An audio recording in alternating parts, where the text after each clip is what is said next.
on the practice field. Harry, are the 49ers, I wanted to give you this number. On ESPN Bet, the Niners have the third shortest odds of any team in the NFC to win the conference. It's the Eagles, then the Lions, then the Niners. Harry, do you consider San Francisco a legit Super Bowl contender? I do not. I want to know if Christian McCaffrey can stay healthy for a full season. Brandon Ayuk is coming off an injury. They lost key players on the defensive side of the ball. I understand you got Robert Saleh back as your defensive coordinator. And, oh, by the way, D. Wood, did they forget that the best team in the NFC West is the Los Angeles Rams? All these people talk about the schedule of the San Francisco 49ers and how easy it is. Well, the San Francisco 49ers, they play 4 games versus, playoff teams of 2024. Right. The Rams play 5. And the Rams have a run game, they have a pass game, they have Sean McVay, they have Matthew Stafford, they have that ferocious defensive line. I like the Rams, and the Rams will be the #1 seed in the NFC when it's all said and done. Holy smoke, write that one down in late July. You buying it, Rams or the Niners in the NFC West?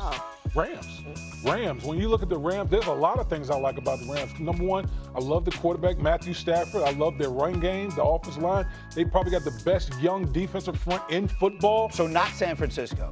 No, for me, it's the Los Angeles Rams. Talk to me, Kmart. The 49ers, they got banged up beyond belief last year. Yeah, and I think when you look at the 49ers, you're looking at Brock Purdy. Can he carry the team? I'm a big Brock Purdy fan, but injuries are always an issue. Trent Williams being there, you think, okay, he's one of the best in the league, but how long will he be here? Can he kind of hold up?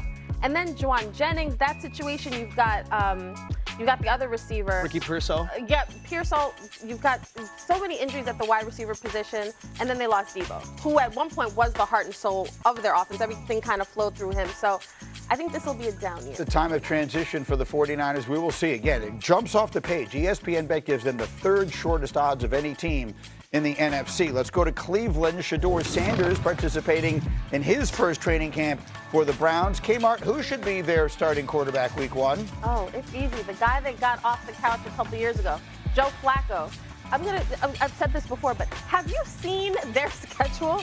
They start with Cincinnati, at Baltimore, Green Bay, and then at Detroit. I think this is a situation where Shedeur Sanders, the ceiling is high, but between the fact that they have Dillon Gabriel, Shedeur, and they have Kenny Pickett, there's just not enough reps to go around for any of the young guys to get enough work where you feel comfortable that they can lead this offense. Quarterback room has 4 notable names in it. That competition is a notably crowded one. Yesterday, their coach, Kevin Stefanski, talking about a timeline for making a decision on the starting quarterback.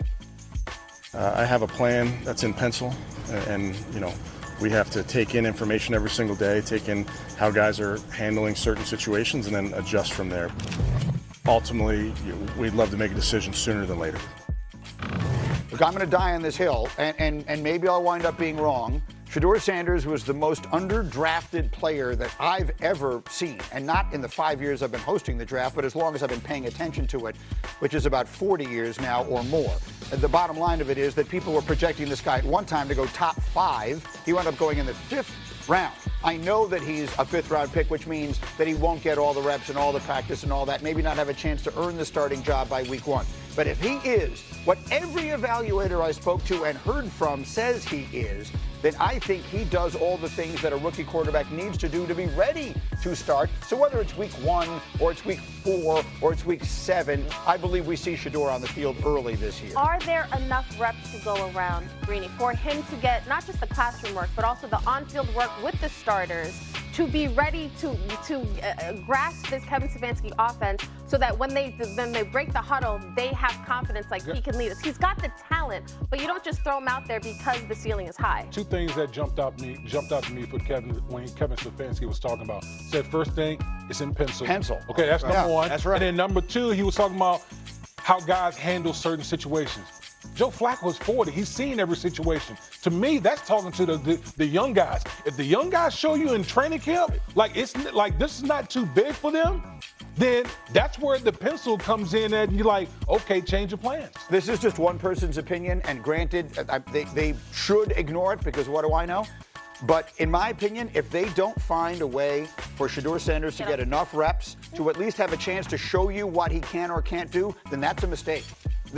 You're not winning a championship with Joe Flacco at any point as your quarterback in Cleveland, and Shedeur Sanders either is or isn't going to be their future. We're talking about Shedeur Sanders, as we should, but keep in mind they have a young quarterback who was drafted 2 rounds ahead of him. And Dylan Gabriel. Right. So it's not just we got to get Shedeur Sanders reps. It's also they have 2 young kids that they really should. You want to see them on the field and know that they can handle certain Well, here's situations. the thing. More of the story, you have 2 first-round draft picks in 2026. Right. And it will be organizational malpractice if you do not play these guys and see what they can provide to your football team. You don't have to play in week 1. That's all I'm saying. No, I agree with that. It doesn't have to be week 1, but it should be sooner rather than later. Meanwhile, in their division, they will deal with the Steelers, who arrived at training camp yesterday. All of their new acquisitions moving into the dorms, along with T.J. Watt, fresh off signing his new contract. Mike Tomlin and the general manager Omar Khan both optimistic about the offseason moves this team has made. I'm excited about the talent that we've acquired, and now it's about getting about the business of readying them individually and collectively for this season. Our goal is to win a Super Bowl, so we're building this team to win a Super Bowl this year. You know, that's our goal.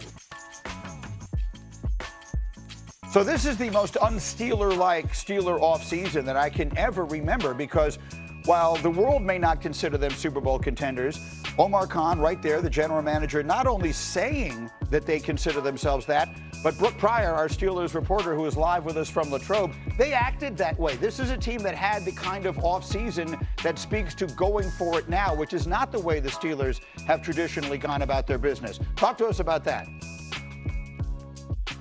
No, Greeny, you're right. It certainly is not the way the Steelers have gone about their business. And Patrick Queen said yesterday that he woke up to a text at one point in the offseason that said, wow, with a pair of eyeball emojis, and he thought he got traded because he had just been so surprised all offseason by all the moves this organization has made. And he admitted, yeah, it's tough to lose a guy like Mika Fitzpatrick, but sometimes bringing in great talent comes at a great cost. But at this point, the pros outweigh the cons. Another player that is really excited about all these changes, T.J. Watt, that $108 million guaranteed man.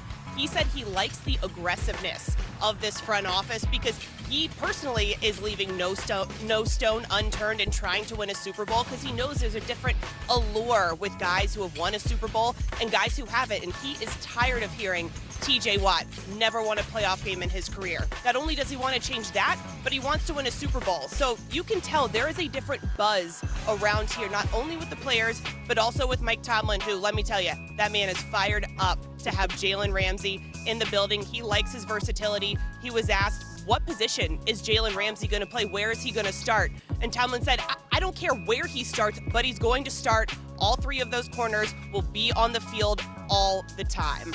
And look at the first 2 names on the bottom of the screen there under Brooke's face, Harry. She was talking. Aaron Rodgers, we've talked so much about it. The DK Metcalf move was made so long ago, it feels like I was in high school. You can't overlook the significance of this. Aaron Rodgers to DK Metcalf, what could that look like if it goes well, Harry? It can be very dynamic, and it goes back to the days where Arthur Smith was an offensive coordinator for the Tennessee Titans, and you had Ryan Tannehill, and I know Aaron Rodgers is better than Tannehill, but throwing to A.J. Brown. And what did those offenses have an opportunity to do? Play in an AFC Championship game versus the Kansas City Chiefs. So it's that same play-action game, but it's imperative that that run game gets going, right? Aaron Rodgers could make every single throw outside the numbers, in the middle of the football field.